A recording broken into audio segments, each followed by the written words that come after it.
les va? Si es la primera vez que vienes por acá, pues te cuento. Yo soy Lulu y este es mi canal donde hablamos de literatura. Y si no es la primera vez y ya me conoces o también por Instagram, bueno, sabrás que entre todas las ciencias la que más me apasiona es la astronomía. Y una de las personas que en los últimos años más ha fomentado ese interés en mí es Mariano Rivas. He tenido la oportunidad de asistir a varios de sus cursos y sigo regularmente muchas de sus charlas y de todo lo que él va compartiendo por el amplio conocimiento que él posee y además por la forma tan especial y única que tiene de compartirlo. Mariano es periodista, es escritor, es divulgador, docente. Desde el año 2000 es el coordinador del área de divulgación científica del Planetario de Buenos Aires Galileo Galilei. Ha escrito varios libros y en el 2018 publicó esta joyita, Crónicas del cielo y la tierra, astronomía, historia y cultura, donde a través de 16 crónicas él explora diferentes acontecimientos donde la astronomía, fenómenos celestiales y hasta curiosidades científicas se aleja, por supuesto, de supersticiones, han influido o se han visto involucradas en la historia, bien sea de civilizaciones, personajes o hasta de diferentes catástrofes. En mi Instagram hace unos días, o más bien hace unas semanas, les conté que iba a leer una de estas crónicas acá en el canal y les pedí que eligieran entre dos. Una es el eclipse solar que salvó a Colón y la otra era Titanic, el factor astronómico del hundimiento. Esta última fue la que ganó y para no alargar mucho más esta introducción, los dejo con ella. Espero la disfruten, pero sobre todo espero que si les gusta el estilo de Mariano, vayan y busquen el libro para que puedan también conocer las demás crónicas. El libro se consigue en Argentina en muchas librerías. Igualmente dejo en la caja de descripción el link para que puedan acceder al ebook todas las personas que no viven acá en Argentina.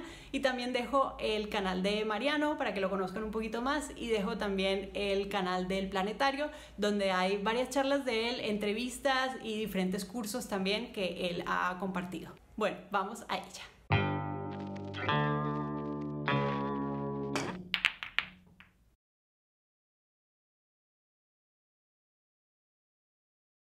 En la madrugada del 15 de abril de 1912, una filosa montaña de hielo hirió de muerte al buque más famoso de todos los tiempos. En cuestión de horas, 1.500 personas murieron en las heladas aguas del Atlántico Norte en medio de la más oscura de las noches, los gritos y el espanto generalizado. Es cierto, la historia del Titanic se ha contado una y otra vez. Crónicas, novelas, documentales, una película hipertaquillera y hasta costosas expediciones que llegaron hasta el mismísimo lugar en el que la nave, partida al medio, encontró su morada final, a casi 4.000 metros de profundidad. Resultaría un tanto reiterativo volver sobre todo lo que ya se ha dicho, escrito y mostrado. Mejor demos un oportuno golpe de timón para salir de los rumbos más tradicionales y pongamos la proa en dirección a cuestiones no tan conocidas. Al igual que los icebergs, el drama del buque inundible tuvo un lado oculto, un costado no tan evidente, pero absolutamente decisivo. El cielo no jugó a favor. Por supuesto, no del modo ingenuo en el que pretenden hacernos creer ciertas supersticiones. Créase o no, existen cartas astrales del naufragio y hasta del propio barco. Hablando seriamente, el factor astronómico fue clave en la tragedia del Titanic. Incluso hubo un nada despreciable componente meteorológico. Puede sonar verdaderamente paradójico, dado que aquella noche del 14 al 15 de abril de 1912 fue perfecta, absolutamente despejada, transparente, sin brumas, ni vientos, ni olas. Pero no había luna, por eso el cielo estaba oscurísimo, repleto de miles de estrellas que reflejaban su débil luz en el mar. Un mar helado, también oscurísimo. Desde el fabuloso transatlántico, poco y nada podía verse de los alrededores. A partir de distintas investigaciones científicas, hoy sabemos que la Luna y también el Sol podrían haber jugado de modo literalmente gravitante en el desastre del Titanic. De hecho, los tironeos gravitatorios combinados de nuestro satélite y de nuestra estrella, durante una configuración astronómica sumamente rara, podrían haber contribuido a la excesiva proliferación de icebergs en la ruta del enorme y fastuoso buque. Veamos de qué se trata todo esto.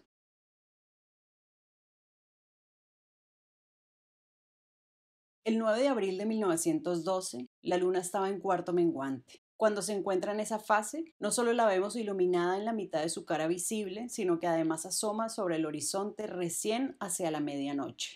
Al día siguiente, el RMS Titanic, RMS es la sigla en inglés de Royal Mail Steamship, buque a vapor del Correo Real, partía del puerto británico de Southampton en su viaje inaugural. Era una impresionante máquina de 270 metros de eslora, 28 metros de manga y unas 50.000 toneladas de desplazamiento, tan alta como un edificio de 11 pisos. Pero antes de ponerla a prueba definitivamente hacia Nueva York, el barco hizo 2 escalas para cargar más pasajeros. La primera en Cherbourg, Francia, y luego en Queenstown, Irlanda, desde donde zarpó finalmente apenas pasado el mediodía del 11 de abril, con 2.200 pasajeros a bordo. La noche siguiente, muy pocos de ellos pudieron ver la luna brillando sobre el mar. Asomó sobre el horizonte sudeste hacia las 2 de la mañana del día 12, iluminada en un 27%, y seguiría menguando en las madrugadas siguientes. La luz lunar escaseaba cada vez más. Durante las noches, el mar se hacía cada vez más oscuro. El 13 de abril, la sala de radio recibió los primeros avisos que alertaban sobre la abundante presencia de icebergs en la ruta de navegación. Pero a pesar de la insistencia de los radiotelegrafistas, los oficiales del buque no les prestaron mayor atención. El tiempo no podía ser mejor hasta ese momento, y todo parecía marchar de maravillas en aquel prodigio de 50.000 caballos de fuerza que avanzaba a toda máquina por el Atlántico Norte. Sin embargo, el panorama no era tan sencillo. En la mañana del 14 de abril, el Titanic recibió una alerta enviado desde el transatlántico RMS Caronia. Fue apenas uno de los 7 avisos, al menos, que la nave recibiría aquel fatídico día. No se trataba de bloques de hielo aislados. En realidad, se hablaba de un campo de icebergs de casi 80 kilómetros de largo que se interponían en la ruta del barco. Pero no hubo caso. Tanto el capitán Edward Smith como el primer oficial William McMaster Murdoch y la tripulación en general pensaban que ante la molesta eventualidad de encontrarse con un iceberg podrían verlo a la distancia suficiente y con tiempo de sobra como para poder esquivarlo sin problemas. Al menos de día. Pero llegó la noche, una noche perfecta y sin luna. El frío se hacía sentir, y a medida que el Titanic se acercaba al gran banco de Terranova, el capitán Smith ordenó alterar un poco el rumbo para pasar más al sur de las posibles poblaciones de icebergs. El barco avanzaba a 22.5 nudos, 40 kilómetros por hora, casi su velocidad máxima. Smith creyó que lo mejor sería minorar la marcha, pero Joseph Bruce Ismay, dueño del inmenso transatlántico, se negó aduciendo que su criatura debía hacer el mejor tiempo posible en su viaje inaugural. Hacia las 23:30, en medio de una noche cerradísima, oscura y estrellada a más no poder, los vigías Frederick Fleet y Reginald Lee adivinaron una tenue mancha a pocos kilómetros de distancia. Una mancha que en principio confundieron con un lejano parche de niebla, todo a simple vista porque no tenían binoculares a mano. Los habían perdido antes de que el barco zarpara de Southampton. Sin duda, con la ayuda de binoculares, los vigías se hubieran dado cuenta a tiempo de que lo que se insinuaba a la distancia era una montaña de hielo flotante. Podrían haberlo visto claramente a 2 o 3.000 metros, dando tiempo suficiente para una maniobra calma y salvadora. Esos binoculares extraviados podrían haber cambiado la historia. Y la luna, claro, no estaba.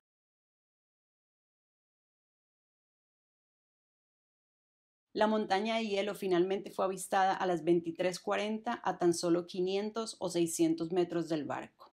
Un barco que avanzaba a 10 metros por segundo y al que solo le quedaba un minuto para evitar la colisión.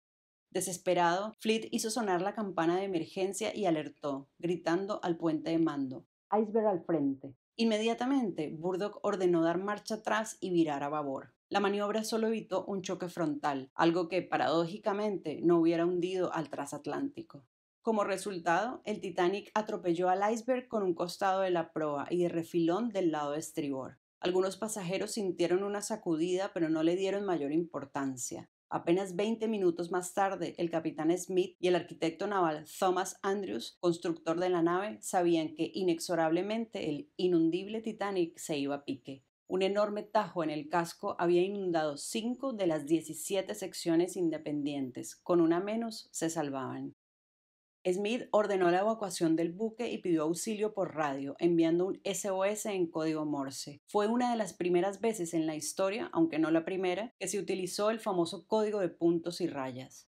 Varios barcos recibieron el mensaje, entre ellos el Californian, el Virginia, el Birma y también el famoso RMS Carpathia, que estaba a poco más de 100 kilómetros al noreste del lugar donde se hundía el supertransatlántico y que inmediatamente puso rumbo hacia ese lugar. El Titanic estaba a 600 millas náuticas de la isla de Terranova, exactamente a 41 grados 46 minutos de latitud norte y 50 grados 16 de longitud oeste. El pánico inundó todas las plantas del barco. Como se sabe, los botes no alcanzaban para todos, apenas había lugar para 1.178 personas. La cantidad de botes reglamentaria no se calculaba según la cantidad de pasajeros, sino de acuerdo al tonelaje del buque. Y para peor, los primeros botes salieron casi vacíos. El barco finalmente se hundió a las 2:20 de la madrugada del 15 de abril y se llevó consigo la vida de más de 1.500 personas. 2/3 de los que viajaban a bordo fallecieron por hipotermia en aguas con temperaturas apenas por encima de 0 grados centígrados. Al amanecer, el Carpathia llegó a la zona del naufragio y rescató a los 705 sobrevivientes de la tragedia marítima más resonante de todos los tiempos.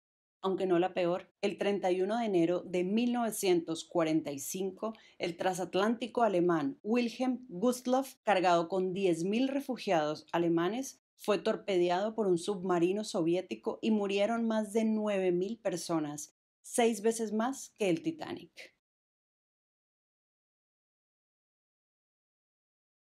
Cuando más tarde se le preguntó a Charles Lightoller, ex segundo oficial del Titanic, cuáles habían sido los motivos del naufragio, lo pensó unos segundos y respondió: bueno, en primer lugar, esa noche no había luna. Cuando el enorme barco se hundió, solo faltaban 2 días para la luna nueva, la fase en que se hace completamente invisible al estar aproximadamente alineada entre el Sol y la Tierra. Y justamente en los días previos a la luna nueva, nuestro satélite asoma sobre el horizonte oriental poco antes del amanecer y con forma de un fino arco de luz. Así fue. El 15 de abril de 1912, una finísima luna, iluminada en apenas un 5%, salió unos minutos antes de las 5 de la mañana, ya en pleno crepúsculo matinal y escoltada a unos pocos grados por el brillantísimo Venus.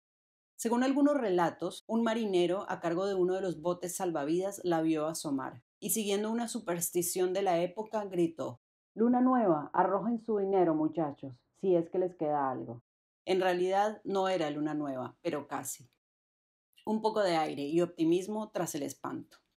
Si aquella noche el satélite de la Tierra hubiera iluminado las aguas del Atlántico Norte, los vigías del Titanic habrían divisado a tiempo al amenazante iceberg, incluso sin necesidad de aquellos binoculares perdidos en Southampton. Si el barco hubiese iniciado su viaje inaugural 1 o 2 semanas antes, a fines de marzo o en los primeros días de abril, habría viajado acompañado por una brillantísima luna durante la mayor parte de la noche, y seguramente todo habría sido distinto. Noche y madrugada sin luna. Además, meteorológicamente perfecta, despejada, transparente, sin viento y sin olas. El mar estaba planchado. Las condiciones climáticas eran extraordinarias, sin una sola nube, sin bruma. Fue una noche hermosa que dejaba ver el perfecto brillo de las estrellas. Escribía en su libro La pérdida del Titanic, 1912, Lawrence Beasley, un maestro y periodista que sobrevivió al hundimiento gracias a que pudo subirse a tiempo al bote número 13. Paradójicamente, esas condiciones de mar calmo, sin olas ni viento, aportaron lo suyo a la tragedia. Los vigías normalmente distinguían los icebergs gracias a la espuma blanca y brillante de las olas rompiendo en la superficie de esas masas heladas. Además, escuchaban el ruido a la distancia, y es por eso que el factor meteorológico también jugó en contra del Titanic.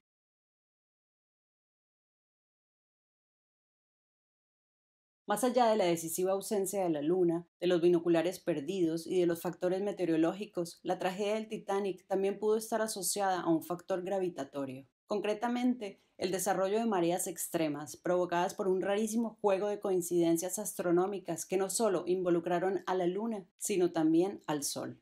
Mareas que bien podrían explicar y justificar el desprendimiento de grandes fragmentos de hielo en los glaciares de Groenlandia y la posterior y abundante proliferación de icebergs en el Atlántico Norte en los primeros meses de 1912.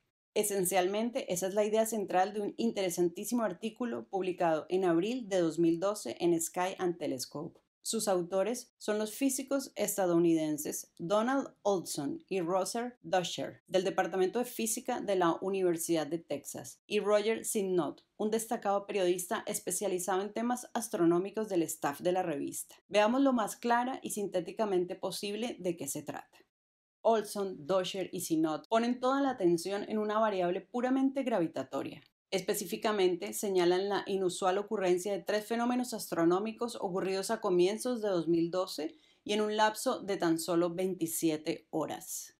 El 3 de enero de 1912, a las 10:44 UT, la Tierra alcanzó su perihelio ubicándose a solo 147 millones de kilómetros de nuestra estrella. En el afelio, el punto más alejado, que se da en julio, la distancia Tierra-Sol es de 152 millones de kilómetros. El 4 de enero a las 13:29 UT se produjo la luna llena, o lo que es lo mismo, el Sol, la Tierra y la Luna se alinearon. Apenas 6 minutos más tarde, a las 13:35 UT, la Luna alcanzó su perigeo, su punto orbital de mínima distancia a la Tierra. Y no fue un perigeo común y corriente. Tal como hizo notar en 2002 uno de los máximos expertos mundiales en estas cuestiones, el astrónomo belga Jan Meus, fue el más extremo que tendría lugar entre los años 798 y 2257.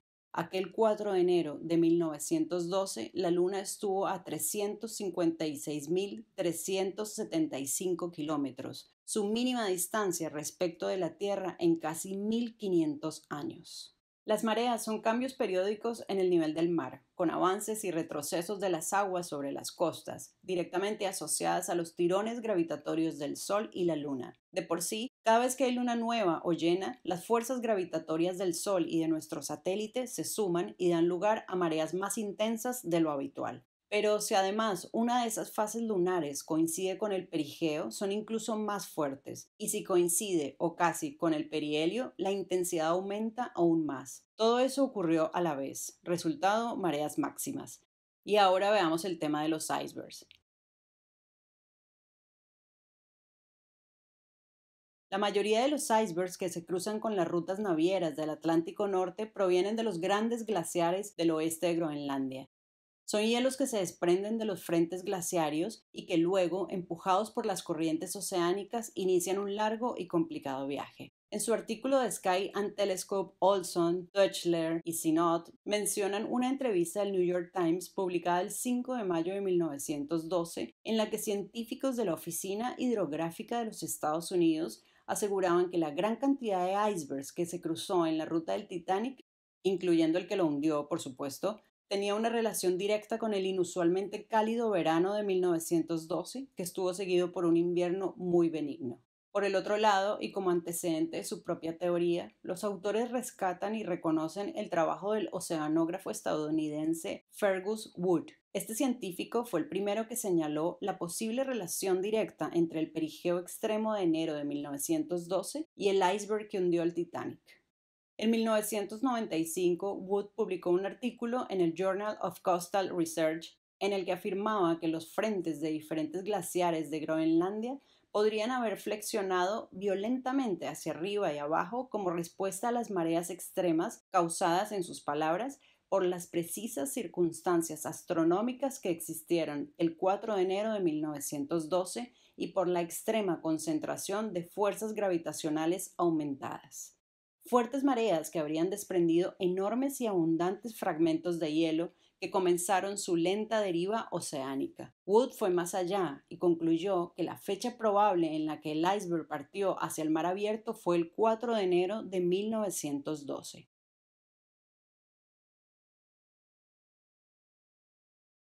Más allá de cierta osadía, la explicación de Wood parecía bastante razonable, pero él mismo reconoció que ese modelo tenía un problema serio, el tiempo de viaje del iceberg. 3 meses es muy poco para que un pedazo enorme de hielo desprendido en un glaciar de la costa oeste de Groenlandia y arrastrado por las corrientes oceánicas locales completara el complicado trayecto de casi 3.000 kilómetros. Un largo derrotero, primero hacia el norte y luego hacia el sur, pasando por las costas canadienses, con eventuales encallamientos, reflotes y hasta derretimientos parciales, necesario para llegar hasta el lugar en el que la mole helada chocó con el transatlántico británico. Para recorrer ese trayecto, el iceberg debería haberse desprendido antes del 4 de enero de 1912, quizás en algún momento de 1911 o incluso en 1910. Entonces, ¿tiene sentido la variable astronómica que apunta a esa fecha? Olson, Doscher y Synod creen que sí.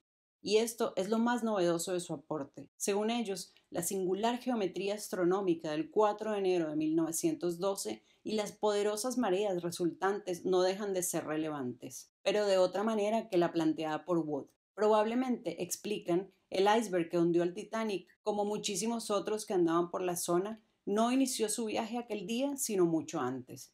Seguramente había quedado atascado o a medio flote en algún lugar entre las costas del Labrador y Terranova, en Canadá, ya mucho más cerca de la zona del desastre. Entonces sí fue levantado, liberado y puesto nuevamente en la ruta hacia el océano abierto por las poderosas mareas de enero de 1912. Obviamente, la causa última del accidente fue que el barco chocara contra un iceberg, pero absolutamente convencido, Olson también dice que la conexión con la luna y las mareas explica por qué un número inusualmente alto de icebergs se metió en el campo del Titanic.